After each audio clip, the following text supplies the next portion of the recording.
Hi, Twitch. I think you can hear me now.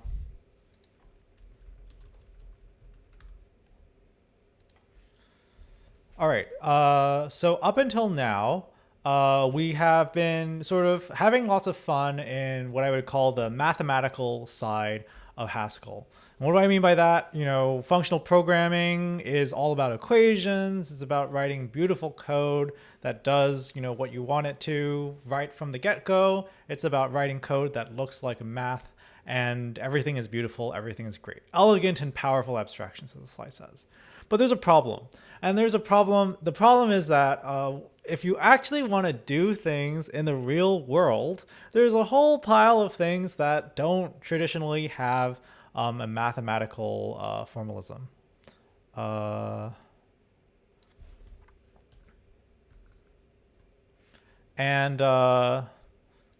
I think I know why. Let me just fix this. And that is handling stuff like input output, where you want to actually interact with the external world. You want the user to be able to, give the program some input and then have some output printed out so you can actually see what the result is.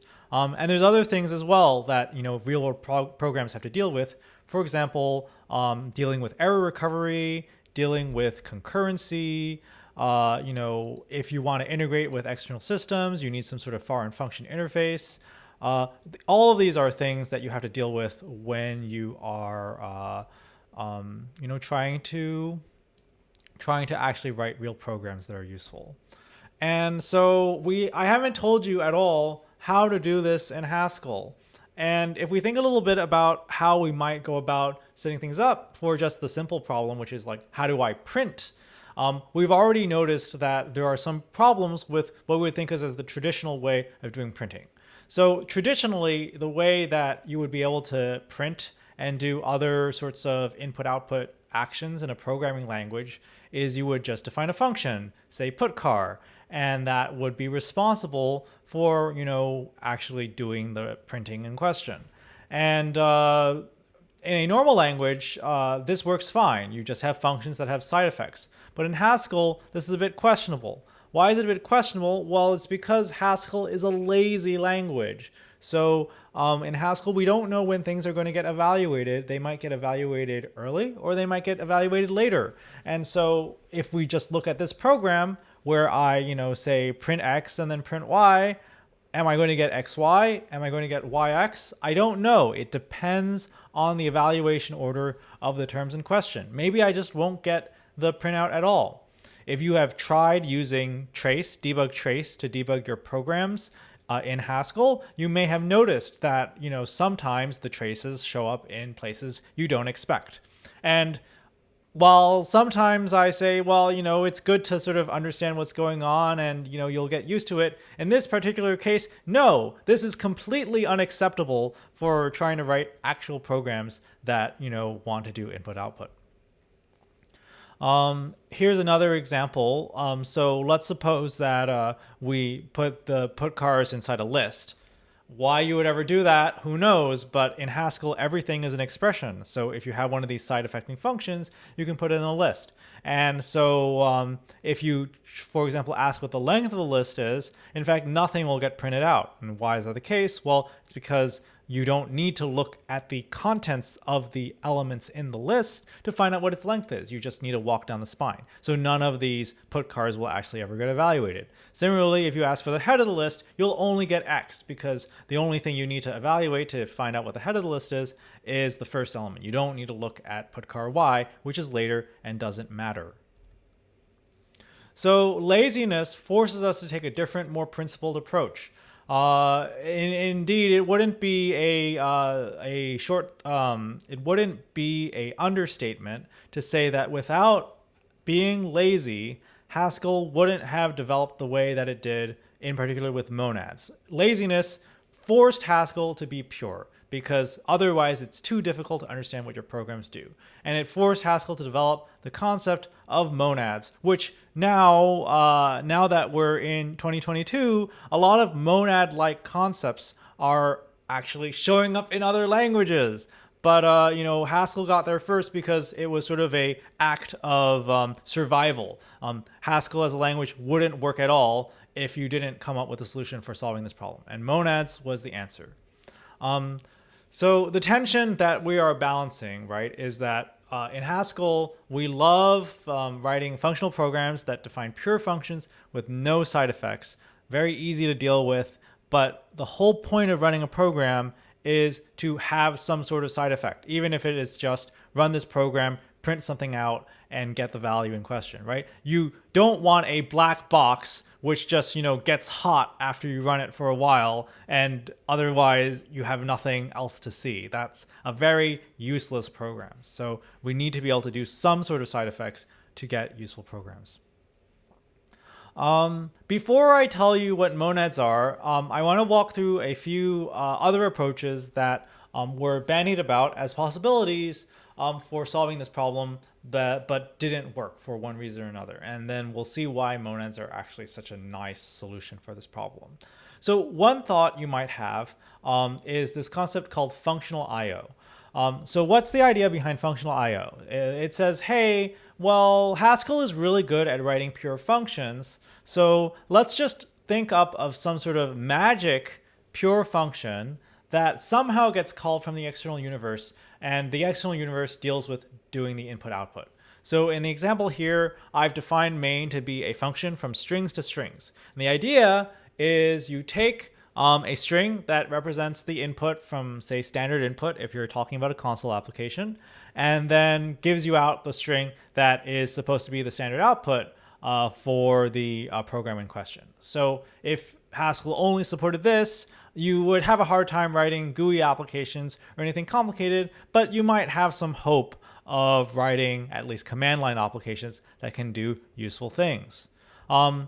Now, strings to strings are very inflexible, right? You might want to have some sort of GUI application. You might want to read in what the command line flags for your program were. You might want to do something interactive. You might want to have the user give you some input, you produce some output saying, hey, ask me again, like say you're writing a little hangman program or a Wordle clone. You want the user to type in their guess. You want the program to tell back what the result of the guess was, and then the user can do another request. So you might try generalizing this into a function that takes a list of responses to a list of requests. And if this looks a little inverted, let me just explain why.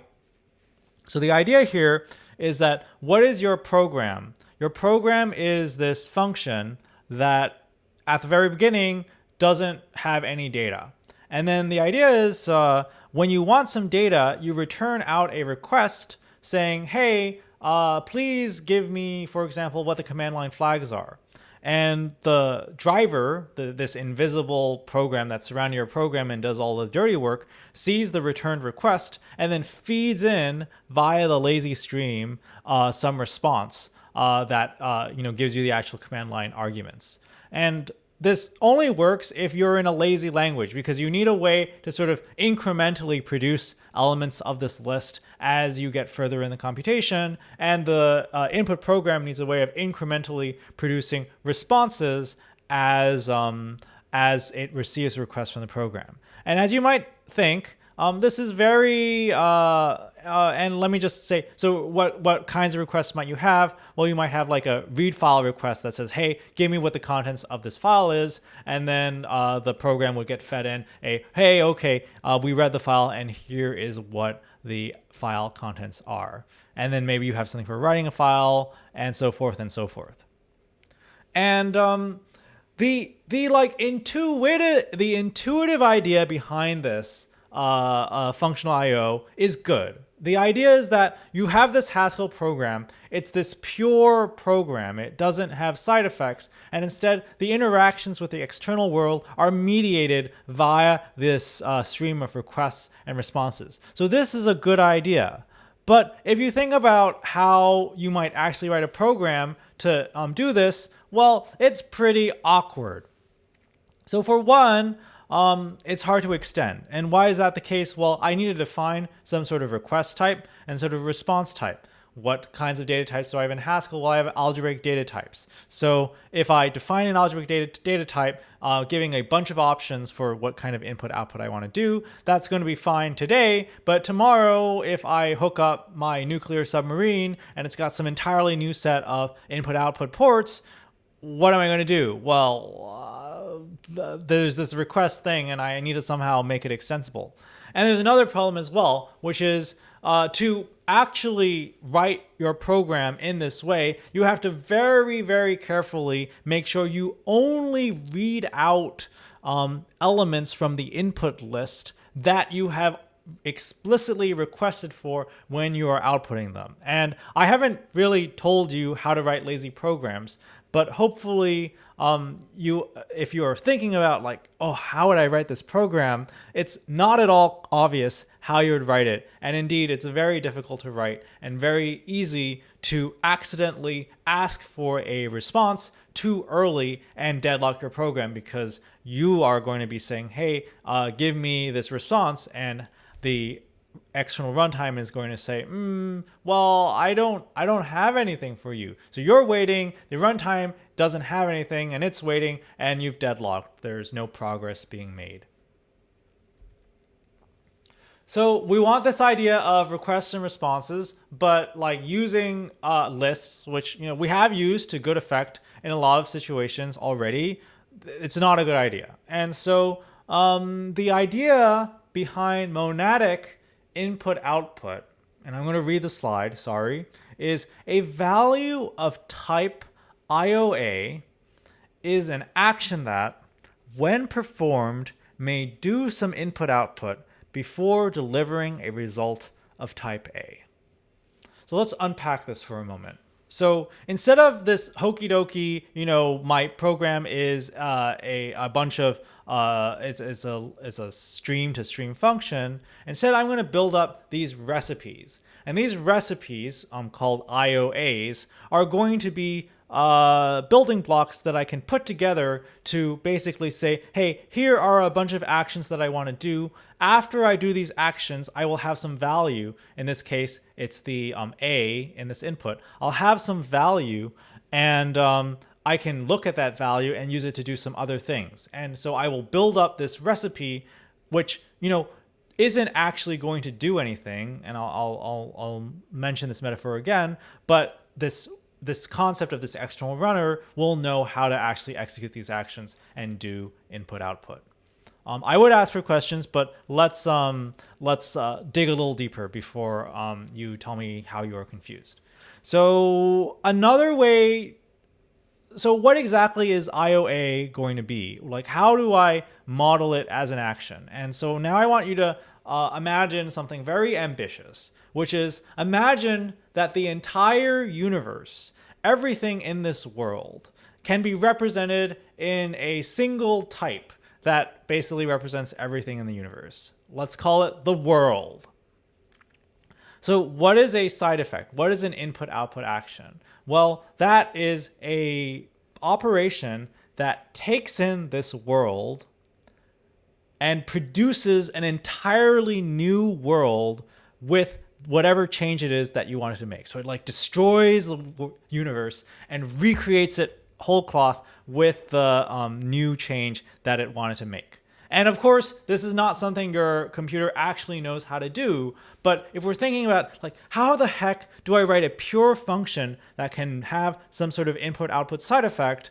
Well, this is morally how you would go about doing it. An input-output action is a function that takes in the world at its state before you ran the input-output action and produces a new world, which is the, and produces a new world, which is the result of having done that action. And also maybe some, result of doing the computation, which is, maybe whatever the user gave you in question.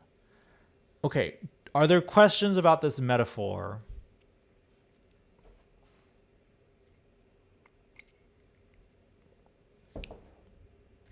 Well, let's go a little deeper.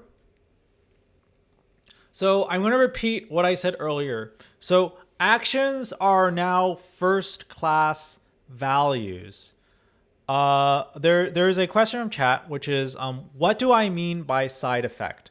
And let's just skip back real quick. Oops. Oh, I don't have it. Okay. So what I mean by a side effect is any sort of operation that isn't, what is it? That actually has an impact on the external world. And that's like the kind of thing that's going on here. So examples of side effects, some of the very simplest side effects include printing something out to your terminal or reading in some input that's passed in from standard input. But there's also, much more sort of like exotic side effects, right? For example, common example is firing nuclear missiles is a side effect. If I have a pure Haskell program, I can run it no matter what, and I'm just going to get some like computed number like 2 or 3. But if I run a full-fledged computer program, it could do something like trigger nuclear missiles. That's definitely very impactful on the external world. So there's like two sides, right? So pure computations are just figuring out like some computation and giving a return value. Yes, as you say, the side effects are everything else other than the return value of the function, everything else that happened in the meantime. Okay, so to talk about actions being first class, what do I mean by this? Well, we're imagining that this side effectal function is this very ambitious taking in a world and producing a new world. But now that I've cast these as functions that take in worlds and produce worlds, I get to rely on the same abstractions, namely, higher order functions in Haskell that I relied on previously. A recipe, a way of doing some change like firing nuclear missiles or printing to the terminal, is just a function. So what is a function? Well, I can hold a function in my hand and it won't do anything. It won't do anything until I actually insert, world coin here and do the operation in question. So evaluating an action, producing a function, doing your beta reductions until you get a lambda, that doesn't have any effect. It's the actual performing of the action, the actual running of this function, which is once again being done by some external force that you don't have access to inside of Haskell program. That's what actually causes the effect to happen. That's what actually causes the printing to happen, which actually causes the nuclear missiles to be fired. So, another way of putting this is think about the difference between a cookbook recipe, which tells you a bunch of things that you want to do step by step, and actually, going ahead and cooking the recipe, right? They're different things. So when I talk about an IOA value, that's the recipe. And when I talk about when Haskell runtime is actually running these recipes, namely by you say which thing you want Haskell to run by assigning it to main, that's what actually performs the action in question. More questions. Tell me more questions.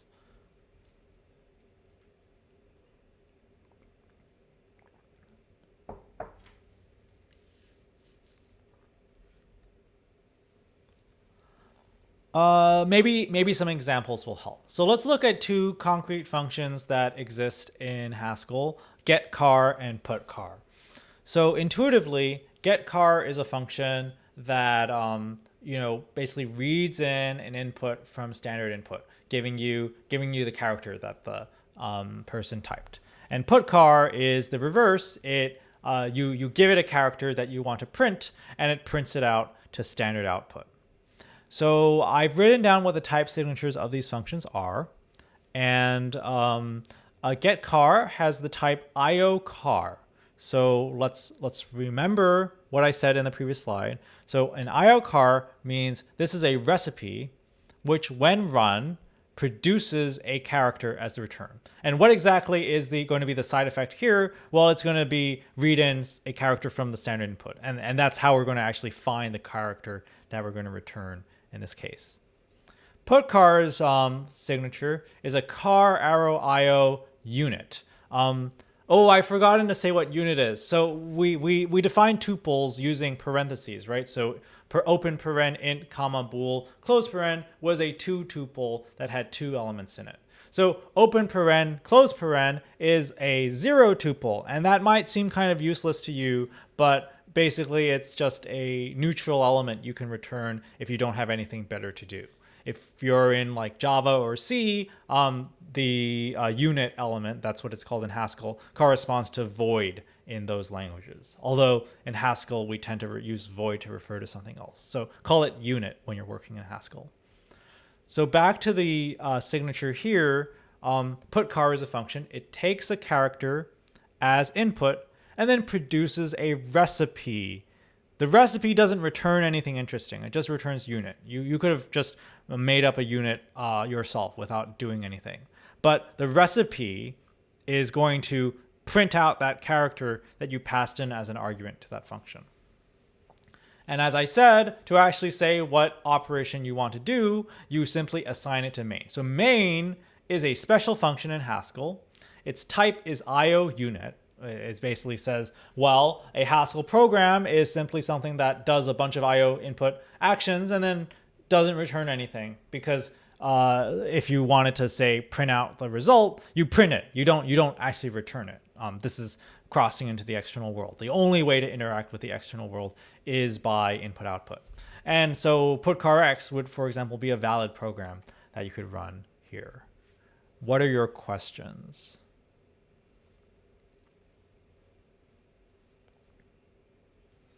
I have these box and arrow diagrams.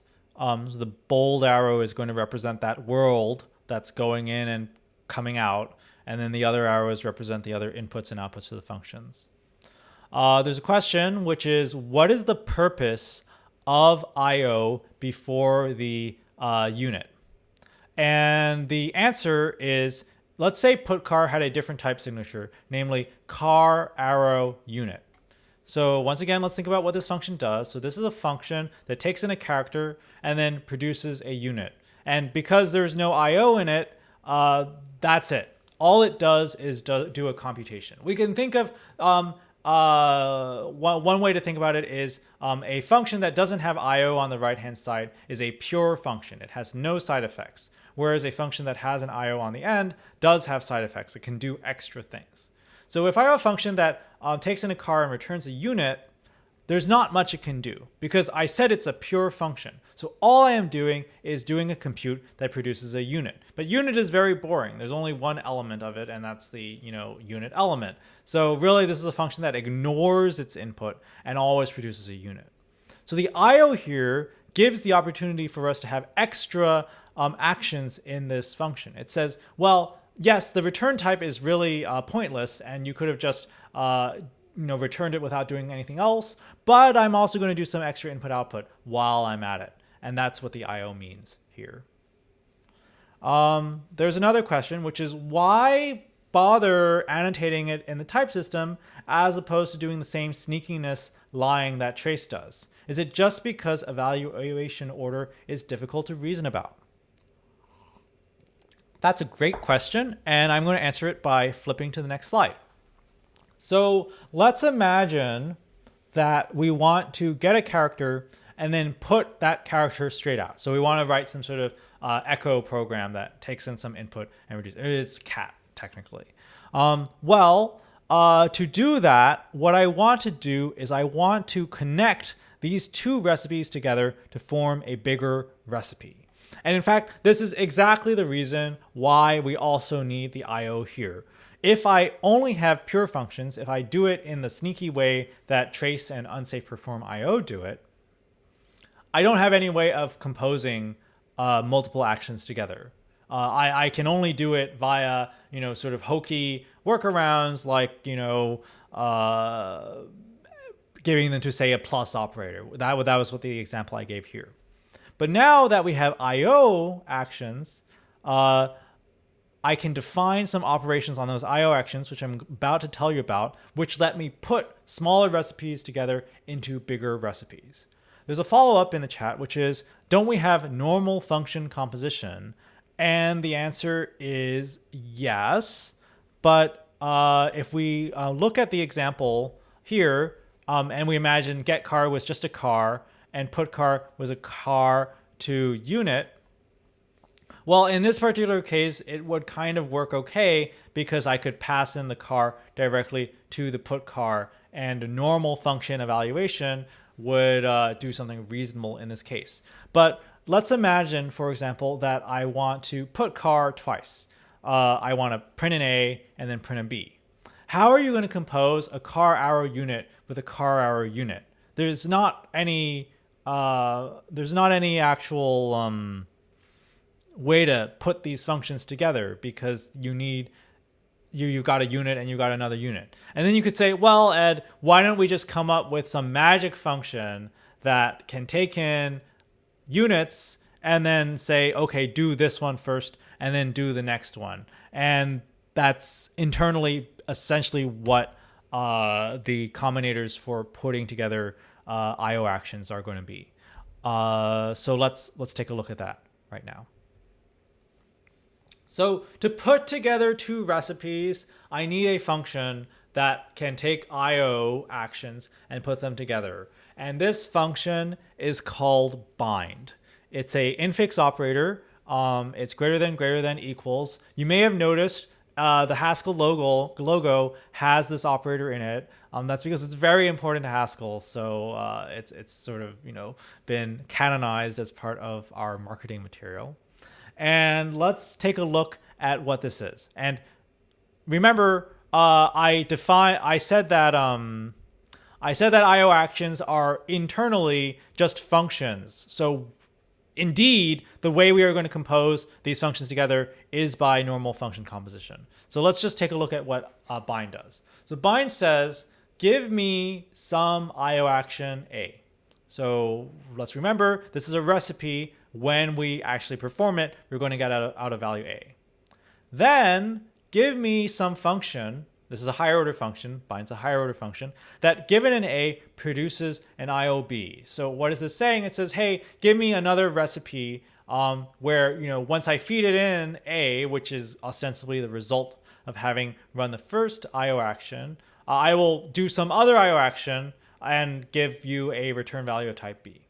And once you do all that, I will give you a final combined IO action that produces a B in the end. So let's just see how this works on getChar and putChar. So getChar is a function. It is an IO char. So A is going to be char in this particular case. And putChar is a function that takes in a char as an input and produces a IO unit. And so when I bind them together, when I paste the two recipes together, getChar and putChar, my result is a IO action that doesn't return anything. And what does it do? Well, it first reads in a character from standard input and then produces a character, that very same character in standard output. And when I look at this box, if you squint, you can see that this box has a world token going in, a world token going out, and it's been threaded through these functions. And this threading of the world token tells us what order we should run these in. And we first run getChar, and then we run putChar, because getChar is the first function to make its change on the universe, and then putChar takes that modified universe and makes a new universe with a result. And how did I put these together? Well, it's just function composition. What are your questions?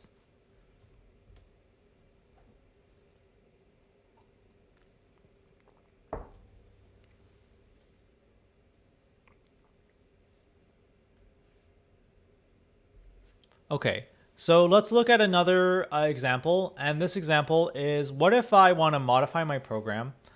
So instead of just echoing the character once, I want to echo the character twice. And now I don't really have the ability to sort of paste the recipes together in a Lego block style because I need to somehow get out the character, remember that character, and then print it out twice. So I can't just put them together like I did before.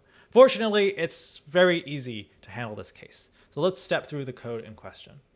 So what's going on here? So we're calling the bind operator twice, which makes sense because what I'm doing is I'm going to first run get car, then I'm going to run put car, then I'm going to run put car again. So I need to bind these 3 actions together, and that requires 2 binds. The way to read this code is first I'm going to run get car, and then I'm going to bind it to some new action. What does this action do? Well, it's given a character. So instead of directly passing in a function, I'm going to define a lambda so that I can refer to this character multiple times. What is the action that I'm going to do once I have the character? Well, this, once again, is going to be another bound action. What does the bind say? It says, first, put car C. And then put car C again. Now, bind always, gives you a value for the result, but we said put car is very uninteresting. It's just unit. So we can, directly say pattern match on the unit inside the lambda. It doesn't matter. We don't care about it. We're just using the bind to make sure the ordering works out here. And it turns out that you don't need the parentheses because the bind operator is right associative. So in fact, you can just omit all the text that's in red, and the program will have the same effect. Questions so far?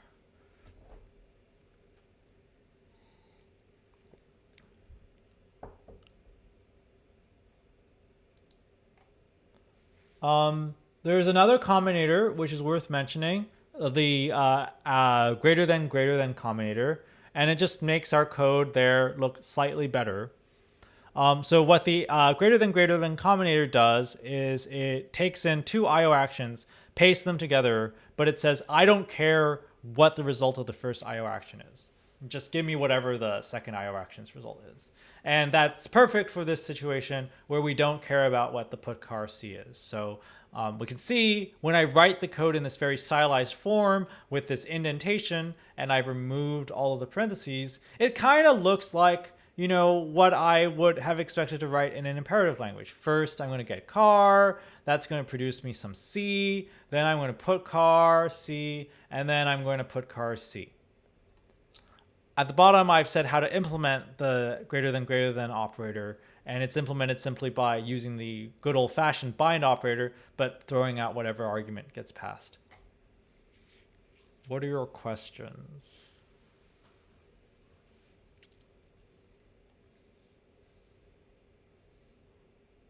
Yeah?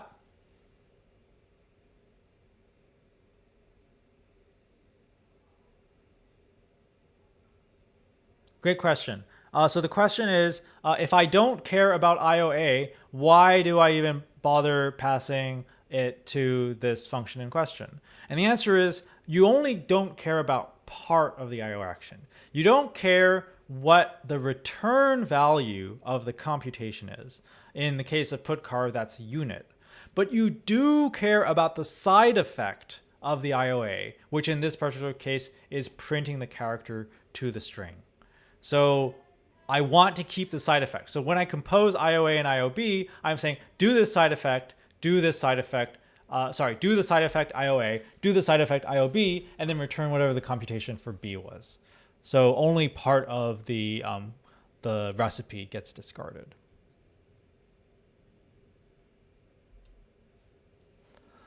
Well, there's one last thing that I need to tell you about. And that's, what if I wanted to, for example, get 2 characters? So read in a character, read in another character, and then quote unquote return a tuple with those 2 characters together. And once again, this is a little awkward because I've told you, hey, with getChar, I can, with bind, I can, assign the various intermediate results to a variable. So I can get car, bind it to C1. By the way, that's why it's called bind. It binds the result of computing the IO action to a variable. So bind it to C1, bind get car to C2, a second get car to C2, and then what do I put here? And a very normal thing to write would be open tuple C1, C2. But the type checker will complain. And the type checker will complain saying, hey, you gave me a tuple of car, but I was expecting a input-output action of type which returns car. And why is that the case? Well, let's remember what the type signature of bind is. The type signature of bind says that you will give me an IO action and a function that, giving an input, produces an IO action. But we don't really have any more IO actions to do. We just want to return the value. So there is a function called return. So what does return do? It takes some value and turns it into an IO action that returns that value. But this IO action is very boring. It doesn't do anything. It leaves the world exactly the way it was before. It's just there to get you from the pure universe into the IO monady universe. And so this is how we write the code in this case. Those of you who are familiar with, yes, question.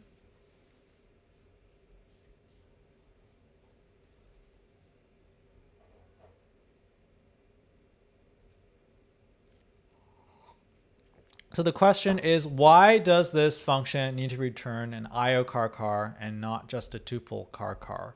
I want to ask a clarification, which is, would you change the top level type signature to be car rather than IO car?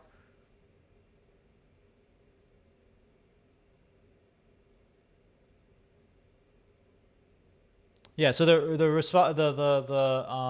question is, if I'm just getting two characters, I don't see why I need to do an IO. And so this goes back to what the definition of a side effect is. If I'm just returning the character A and the character B always, unconditionally, that is certainly a pure computation because I don't need to interact with the external world. But if I want to ask the user, and remember what getChar does is it reads in an input from standard input.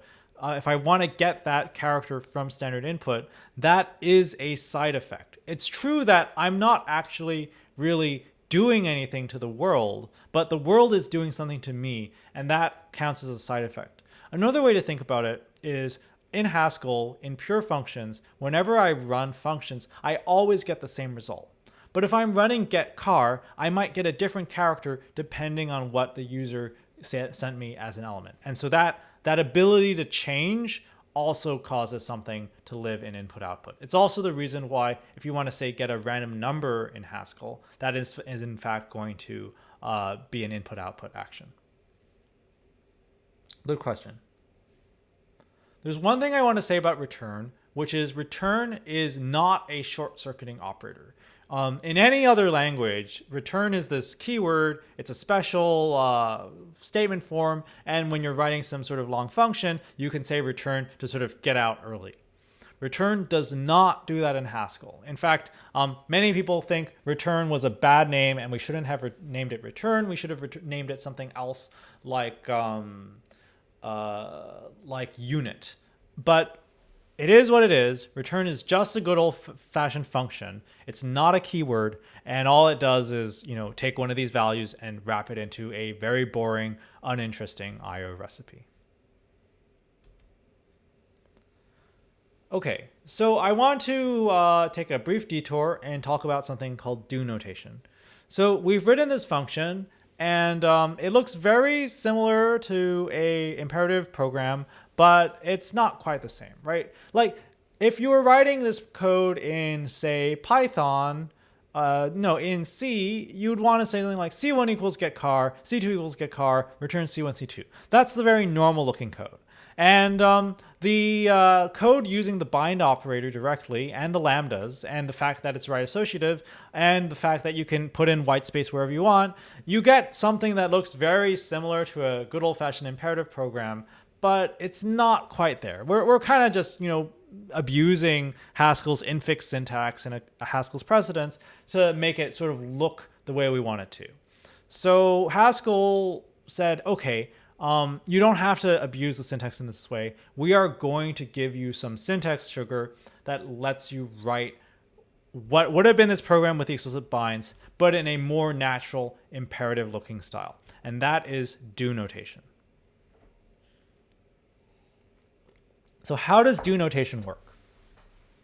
Well, let's look at this example.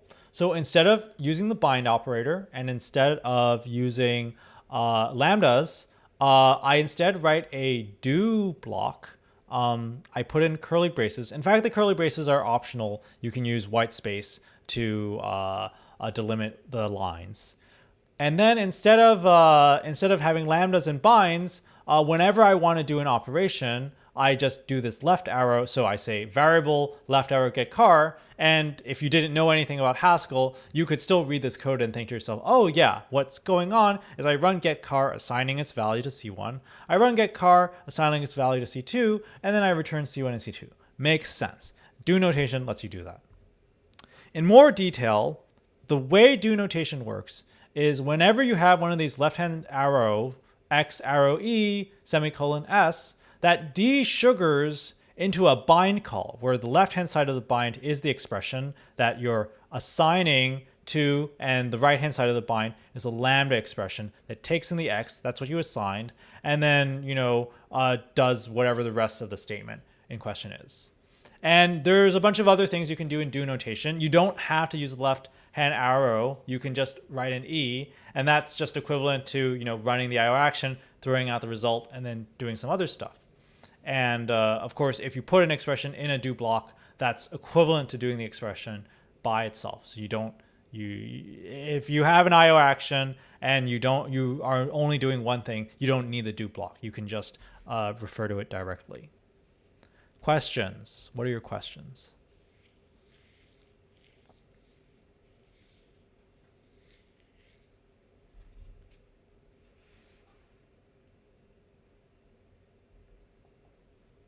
So this is when we're going to switch to the live coding section of this class.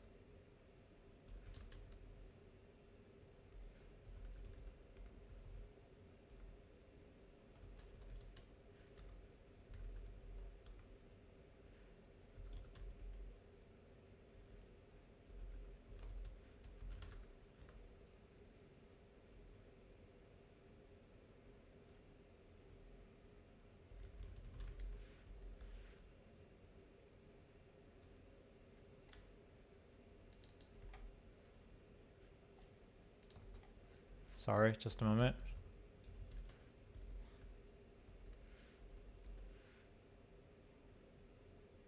Six oh six four one. Okay, here we go. Questions? Still waiting for questions? Okay, let's do a little programming with IO. So what I want to do is I want to show you a little bit of how we can go about just writing some code using IO. So let's implement a function called GetLine. And what is this function going to do? So we're going to use the getChar, which we talked about a lot in lecture, which produces some character. And now I want to write a function that basically reads out an entire line until we get to a new line.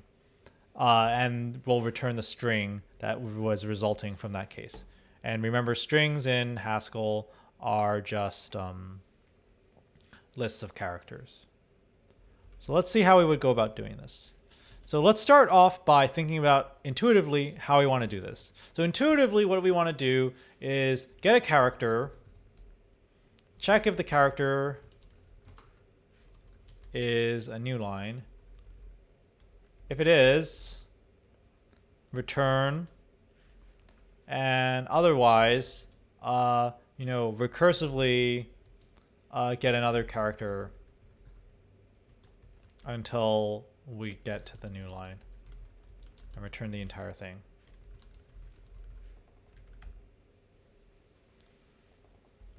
So there's a bunch of input output going on here. So getting the character is an input output, and recursively getting the rest of the program is another character. So let's see how we're going to put this together. So first I'm going to do this without DoNotation. So I said I'm going to get a character. So let's get a character. Get char. And then I need to do some more stuff. So I'm going to go ahead and do a bind. Got in this character. And now I need to do some stuff. By the way, if you are uncertain about what it is that we need to do later, we can use GHC's handy dandy whole mechanism. And what it tells us is that, hey, what you need to write in this lambda is some IO action that returns a list of characters.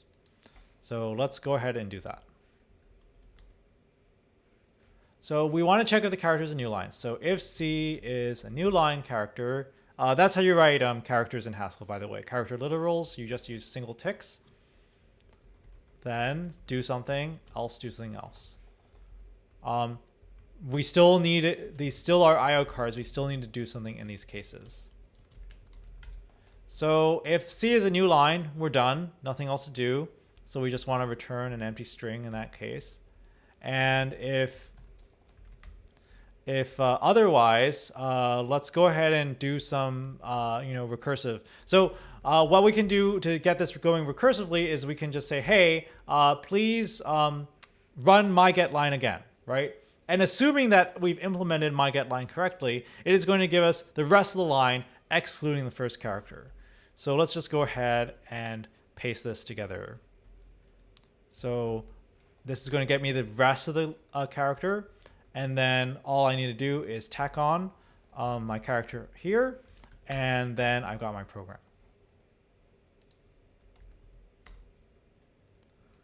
There's some type errors. Let's take a look at them. First type error says on line 7,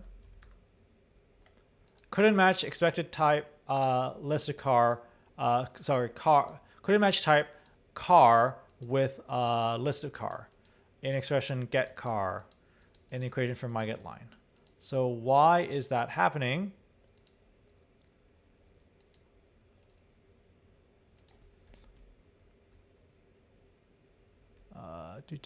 This was not the error I was expecting. I was expecting a different error.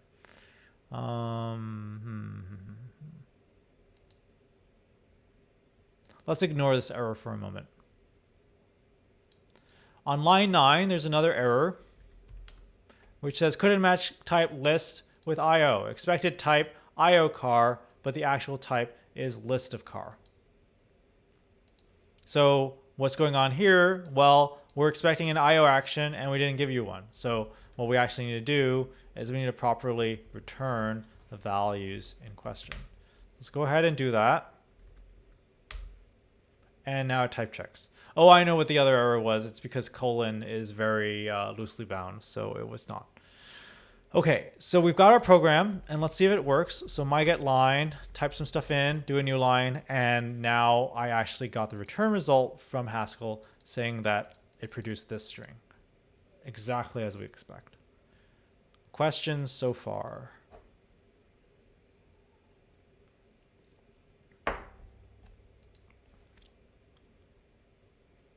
Yeah, sure. So I do my GetLine and I immediately give a new line character, and what it does is it returns an empty string in that case because there was nothing in the line. Okay, so this is how I would write it with bind notation. If you're a bit nervous about not having any parentheses, here are all the parentheses I would have to add to fully parenthesize this expression. It's a little unwieldy though, so let's try writing this with do notation.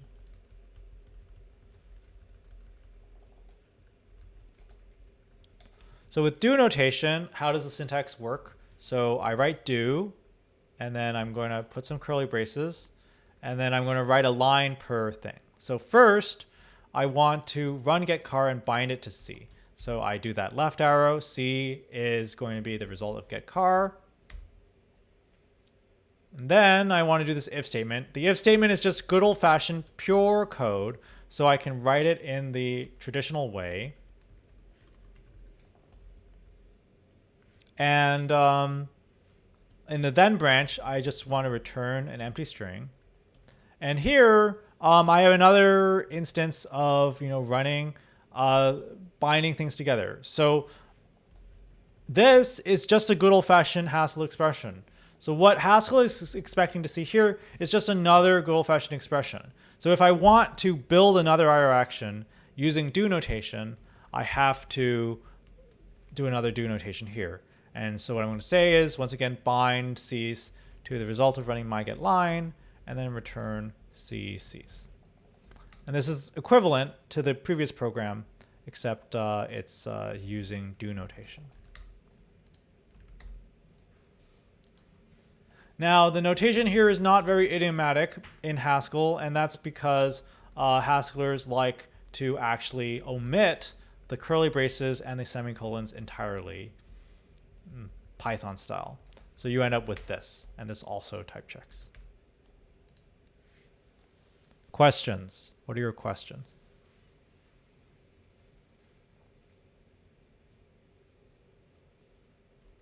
One more thought. One thing that doesn't work is this. This doesn't work. And that's in part because return is not short-circuiting, and also in part because if is not an actual, like this just doesn't parse. There's a question in chat, which is, what is better style, with or without DoNotation? In idiomatic Haskell, people will use DoNotation, and yes, people like using DoNotation because it helps you forget that there's all of this function composition going on in the background. It just, you write normal looking imperative code, right? Like line by line, and it does exactly what you expect.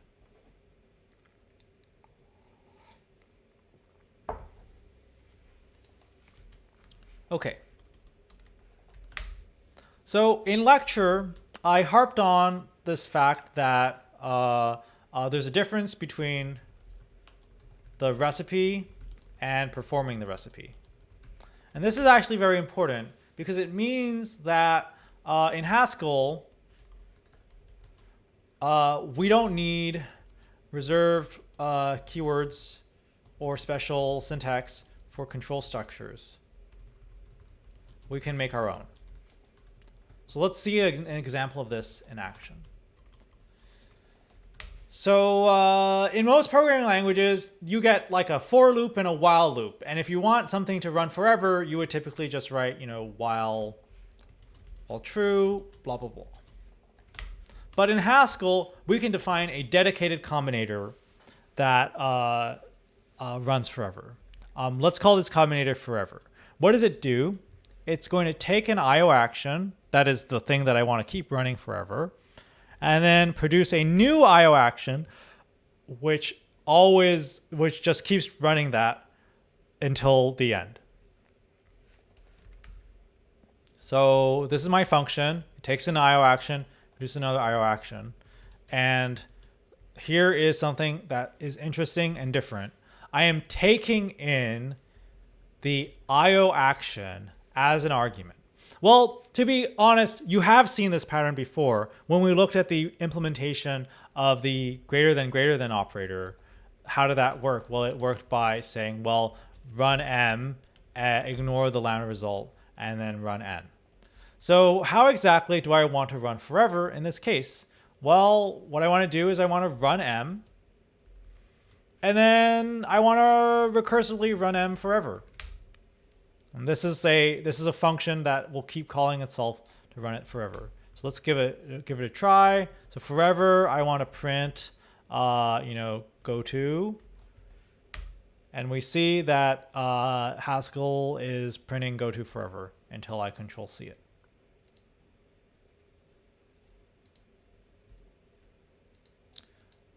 So we've written a control structure.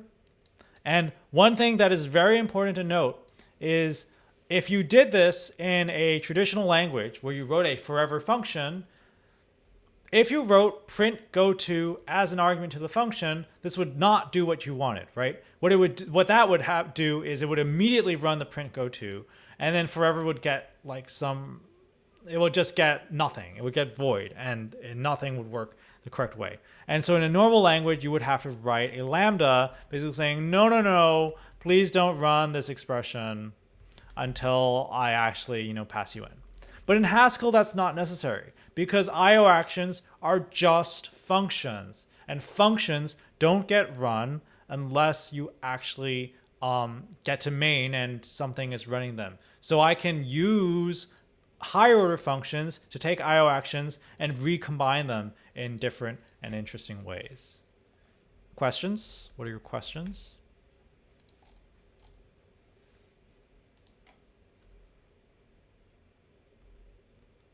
So let's have some fun and do some other control structures.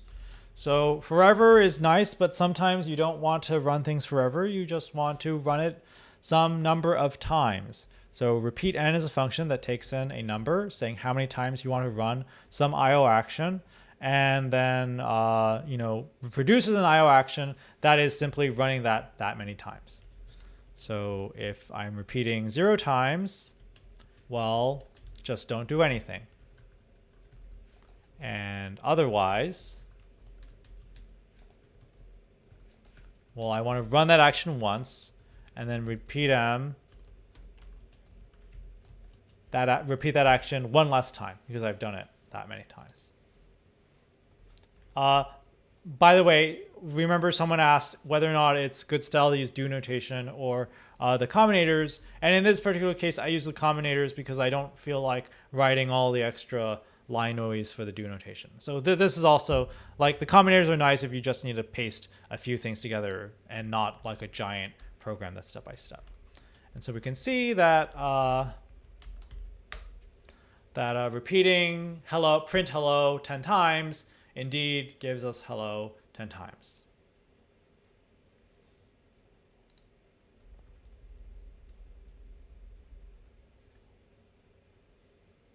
More questions. So I can go all day like coming up with fun control structures. These are in the standard library. You can find them using Hugel. Here's another like very interesting control structure, which I'm not going to implement, but you can try to do in your own time. It's called sequence. What does it do? It takes a list of IO actions. A list of IO actions? What the heck is that? Well, remember, IO actions are recipes. So a list of IO actions is simply a good old-fashioned list data structure where every element is some operation you could do. But remember, recipes are not cooking. So these recipes are not actually doing anything. They're just sort of hanging out in the list data structure saying what you could do. And then sequence just combines them all together into one Mondo IO action that does everything. There is a comment, which is the return type should be IO list of A, and that is exactly correct.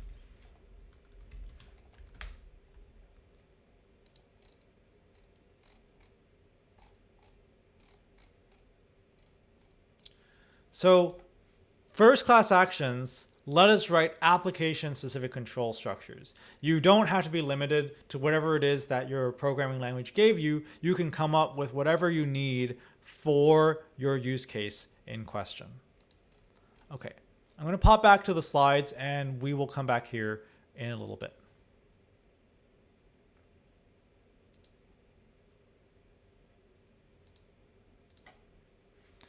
Okay, so there's a question. Is there a way to syntactically generate an IO function object without using defined functions such as return or getChar? And the answer is sort of.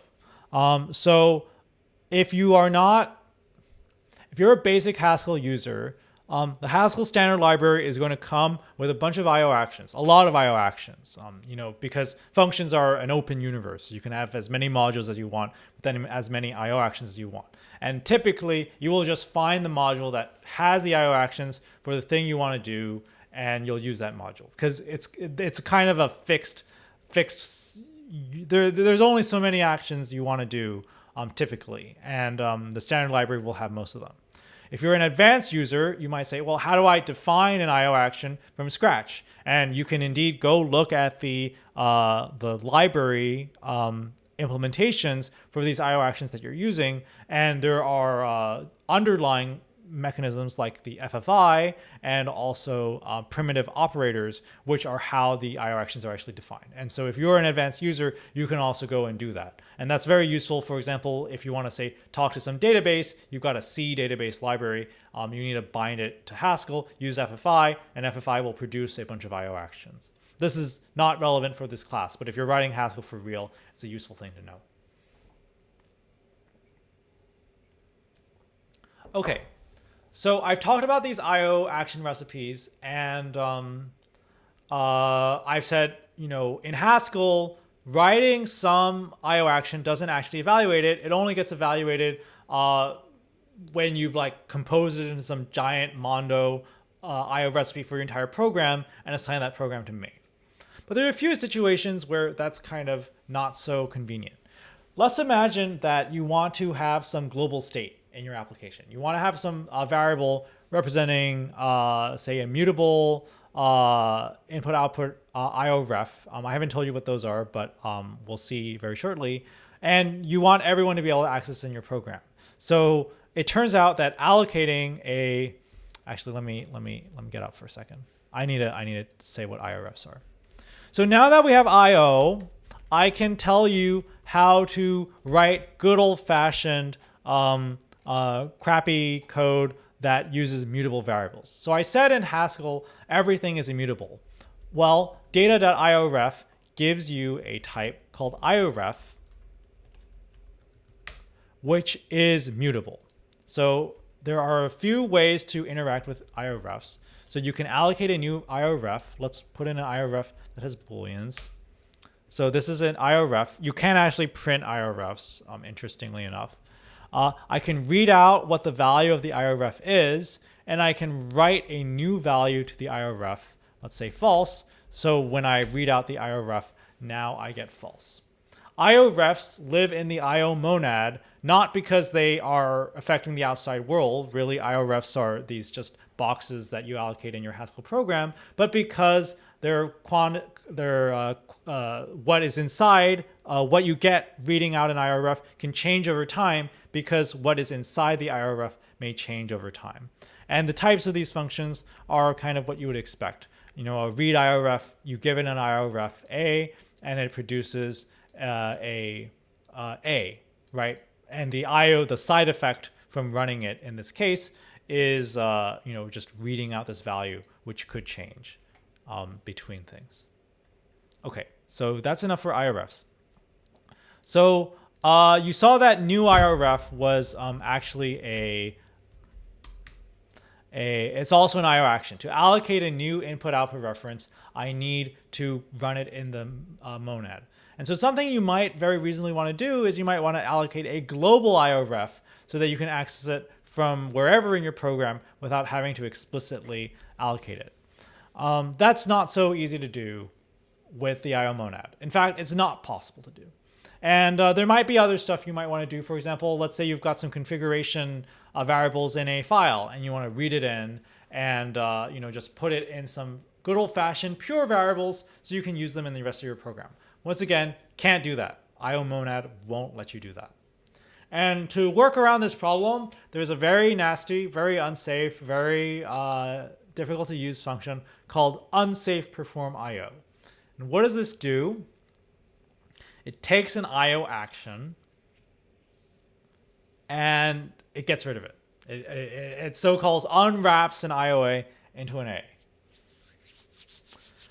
So is this cool? Should we use it? What is it actually doing? And the important thing to know about unsafe perform IO is it's not something that just goes ahead and performs the input action, output action right on the spot where you've written it in your code. Because that's not how Haskell works, right? Haskell is lazily evaluated. Values may not actually ever get evaluated. So all this is saying is when A gets evaluated, and it might not ever get evaluated, run the IO action that was A under the hood, giving you the result in question. So those of you who are wondering how debug.trace is implemented, it's implemented under the hood using unsafe perform IO. Unsafe perform IO is very, very naughty. You can actually cause Haskell to segfault using unsafe perform IO. Here's some code that does that. I can type it in here. So what I'm going to do is I'm going to define a variable.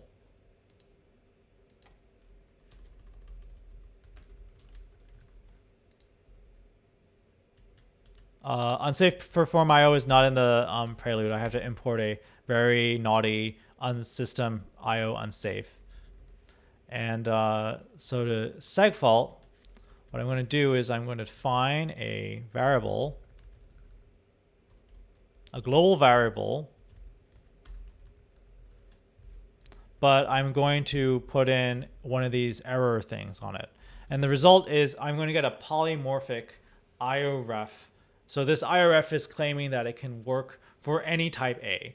And why did that happen? Well, it's because error is and undefined are these functions that you basically, they're placeholders, right? If you actually evaluate the error, you'll get an exception in the situation.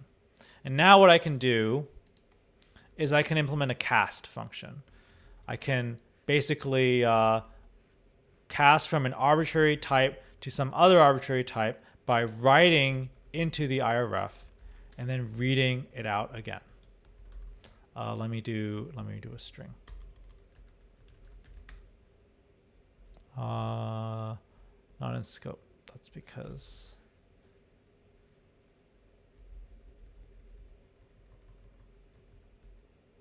give me an integer, IO integer.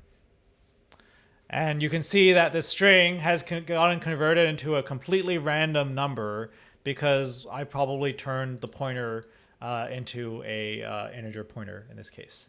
So unsafe perform IO is very, very naughty. Don't use it. We're actually going to talk more about this kind of casting behavior when we get into object-oriented programming, subtyping, and variance, because a very similar problem shows up in that setting.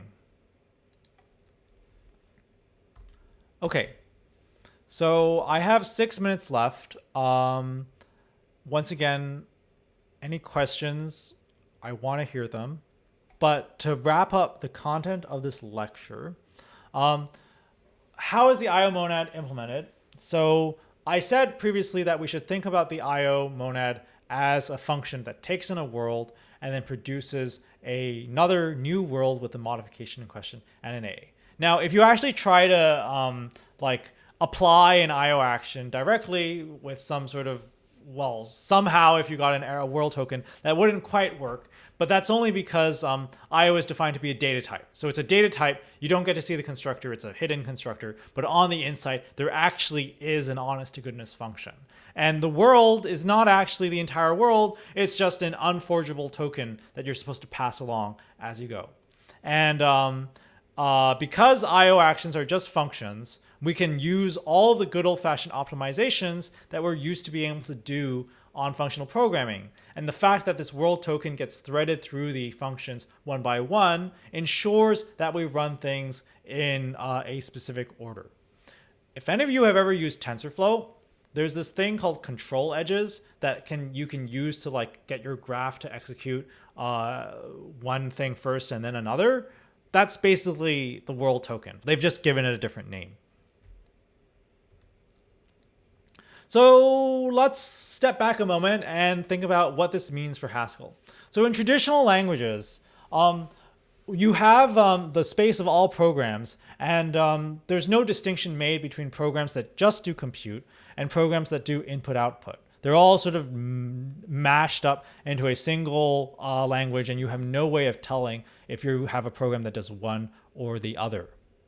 In Haskell, we have a separation. We have the universe of pure code that is just of some type A, and we have the universe of effectful input-output code. That is to say, the code that has an output type IOA. And they're stratified. When you look at any given function, you can instantly tell whether or not it is a effectful IO code or not, simply from the type signature. And that is really cool because it means that you can easily reason about your programs. You don't have to look at the internal implementation details to tell if it's going to do something behind your back. And you can also make very aggressive assumptions about the pure code because it has no side effects. And we're going to see this come back when we do the lecture on software transactional memory later in the class. So to wrap up, the key idea behind monadic IO is that we are going to represent side effectful computations as recipes, these IOA values. And those actions will get performed and produce a value of some result, but only when we actually assign them to the main function in a Haskell program. And we have a monad type class, in fact, which defines these operations bind and return that let us put these monadic recipes together to form bigger monadic recipes. And that is the way we build fully fledged programs in Haskell. Or you can use DoNotation. It has the same underlying effect. And monads are not just for input-output. In fact, you can use them to work out the boilerplate in a number of other cases. And the homework on monads is exactly about this. You're going to look back at some of the code that you wrote for your previous labs, which looked kind of ugly and kind of hard to deal with, and you're going to rewrite them to use monads, to use DoNotations and bind to sort of get rid of the extra fuzz that you saw in those cases. And why is that possible? Well, it's possible because monad, the bind operator, isn't specific to input-output. It in fact works for any type constructor that is a monad. So it's a type class, and maybe is a monad, and state is a monad as well. And you only need to make sure that bind and return can be implemented on the types in question. Of course, not just any implementation is okay. There are some laws that you have to abide by, but they're sort of very common sense laws that work in most situations. Okay, I have a minute left. Hit me with questions.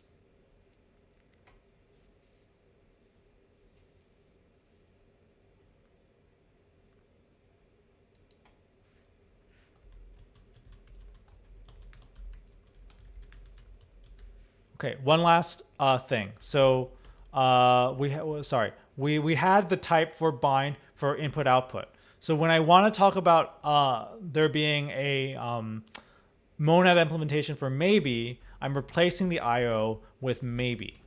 So bind on maybe is this higher order function that maybe gets a maybe A, takes a function that must have an A and produce a maybe B, and produces a maybe B instead in this situation. So what is this function going to do? Well, intuitively, what this function does is it first checks if it has an A or not. If it doesn't have an A, it just returns nothing. If it does have an A, it'll call this function and return the result in that case. All right, that's all the time I have. Thanks everyone for joining. See you all on Wednesday, because on Monday we have a holiday, so no class. Thanks everyone.